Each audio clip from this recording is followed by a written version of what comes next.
Welcome back to the সুরিয়াস daily life. তো এই যে সকালবেলা একটু গার্ডেন পরিষ্কার করছিলাম, করে এই যে রেডি হয়ে পরে বেরোবো, যেটা আমার প্রতিদিনের কাজ। তো কর্মের ব্যস্ততা আমাকে সত্যিই ঘিরে ধরেছে। তারপরে এই যে দুপুরবেলা ফিরে এসে এগুলো খাঁটি নারিকেল তেল এবার মাথায় রাখবো।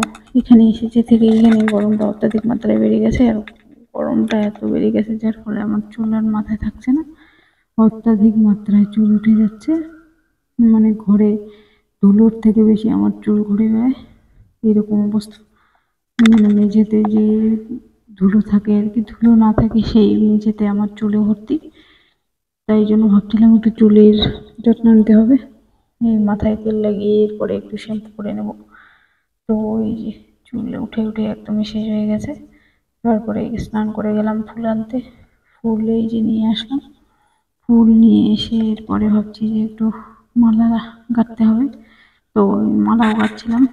তো মালা গাঁথাটা আমার কাছে ততটা মানে ভালো হয় না, কিন্তু তার সত্ত্বেও নিজে গাঁথছি দেখে মনটা একটু খুবই শান্তি লাগে।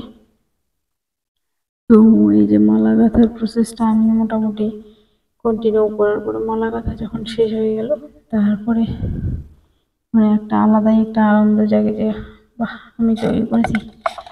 খুবই খুবই খুবই খুবই ভালো লাগে নিজের তৈরি করা মালা। তারপরে এই যে তৈরি করে পরলাম। তো ভাবছিলাম যে একটু হাঁটাহাঁটি করি। এই যে ফুলগুলো এত সুন্দরভাবে পড়ে আছে না, এর উপরে হাঁটতে যে ভালো লাগছিল কি বলবো, এতটাই ভালো লাগছিল, মানে নিজেকে একদম রানী রানী ফিল হচ্ছিল।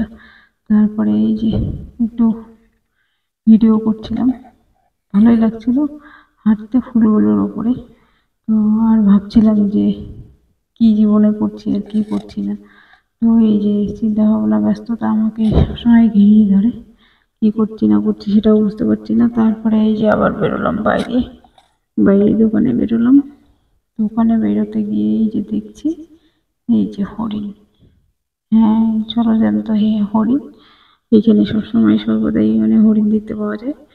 আর সামনেই এখানে জু রয়েছে, জঙ্গল রয়েছে, যার জন্য এই যে হরিণগুলো যখন তখন এসে এই যে জঙ্গলগুলোর মধ্যে কি কি যেন খেয়ে ঘুরে বেড়ায়।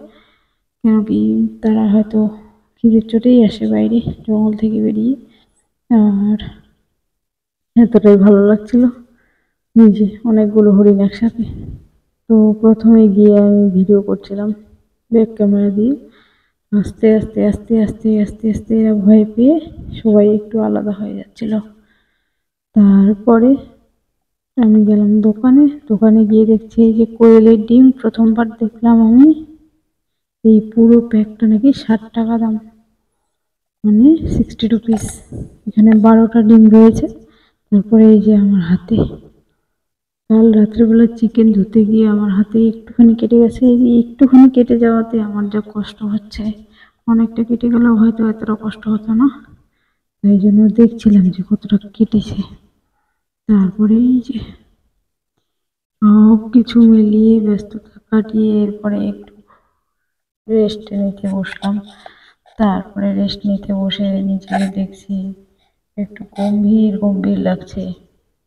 তো যেই করছি না কেন, তো ইচ্ছে তো ছিল গভর্নমেন্ট জব করার। তো গভর্নমেন্ট জবের জন্য এত পড়াশোনা, এত সময় কাটিয়ে, এত বয়স, সব কিছুই একদম বেশি বেশি হয়ে গেছিলো। আর একদিকে আমার গভর্নমেন্ট জব হচ্ছিল না, যার ফলে নিজেকে ফ্রাস্ট্রেটেড হয় না যে ফ্রাস্ট্রেটেড হয়ে গেছিলাম। আর অন্যদিকে আর কি মানে হয় না যে লফে ধোকা খাওয়া। তো এরকম ধোকা খাওয়ার একটা পথে ডিপ্রেশন, সব কিছু মিলিয়ে গভর্নমেন্ট জব পাচ্ছি না, সব কিছু মিলিয়ে মাথায় চিন্তা ধারণা। তারপরে পরিবারের থেকে আমাকে কোনো চাপ না দিলেও আমি নিজেকে আর কি চাপ চাপ মনে করতাম যে আমি এই চাপ নিয়ে আছি, কিন্তু বুঝতে পারতাম না। তারপরে এই যে আবার স্নান করলাম, স্নান করে এবার একটু যাব মন্দিরে। তো এখানে আসার পর থেকেই আমি দিনে একবার নয় 3-4 বার করে স্নান করি। এখান থেকে আসছি স্নান করছি, ওখান থেকে আসছি স্নান করছি। কিন্তু আগে দিনের বেলা একবারও স্নান করতাম না, এরকম 2-3 দিন পরে একবার স্নান করতাম। সেই জায়গায় মেয়েটি চেঞ্জ হয়ে গেছে। এই যে সকালবেলা ঘুম থেকে উঠেছিলাম, ঘুম থেকে উঠেই দেখছি যে আমার ডিমগুলো বাইরে নিয়ে গিয়ে এই যে এখানে বাদুড়ও আছে। তো এই যে বাদুড় এসে এই যে আমার ডাস্টবিন ফেলে দিয়ে শেষ করে দিয়েছে। আর এই যে ডিম বের করে এই যে রান্নাঘরের অবস্থা, মানে কি বলবো, মানে এত সুন্দর পরিষ্কার করে রেখেছিলাম, মাথা রেখা হয়ে গেল। এই যে এইটুকু এইটুকু দিয়ে এসেছে বাদুর। তারপরে এই যে বানাতে গেলাম ধোসা।